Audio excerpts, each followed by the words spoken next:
The first part is going to be their test score. So you're going to see little bars up here on the graph, and then you'll see scores.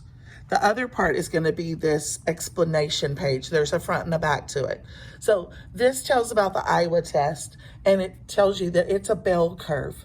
So when your student scores in the middle, between the 40 to 60% range, that is normal. That is good. This is where we want them to be.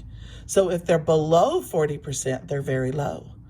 And if they're above 60%, then they're above average. So if you go and you look at their test score, that's what this graph is going to show.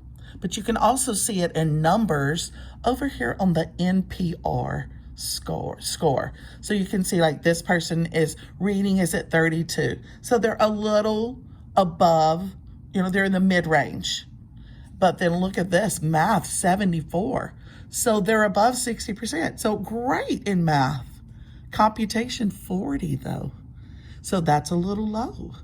That's on the lower end. Okay, so you're gonna look at this NPR score to find out if they're average, below average, or if they're doing really good, they're above average. But we want them to be between 40 to 60%.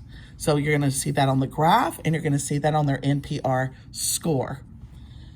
And that's what this front page will show you. Now on the back of the page, it's gonna give information about the stay nines.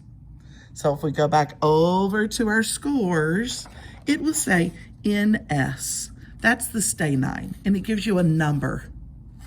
So look at this description. If their number is a 1 to 3, they're below average, 4 to 6 average, and 7 to 9 above average. So let's go back to this student's information, and we're gonna look at her NS, her stay nine scores, and we see 4, 5, 6s, 1, 7, and so that means she's average. 1's above average, which is probably that math we looked at earlier. No, it's not. It's social studies is a 7.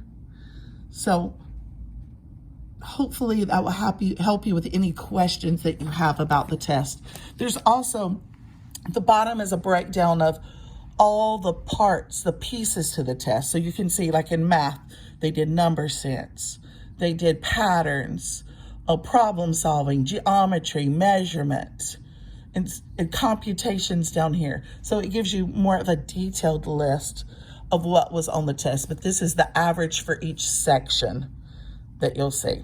All right, hope that helps a little bit, and see you guys tomorrow.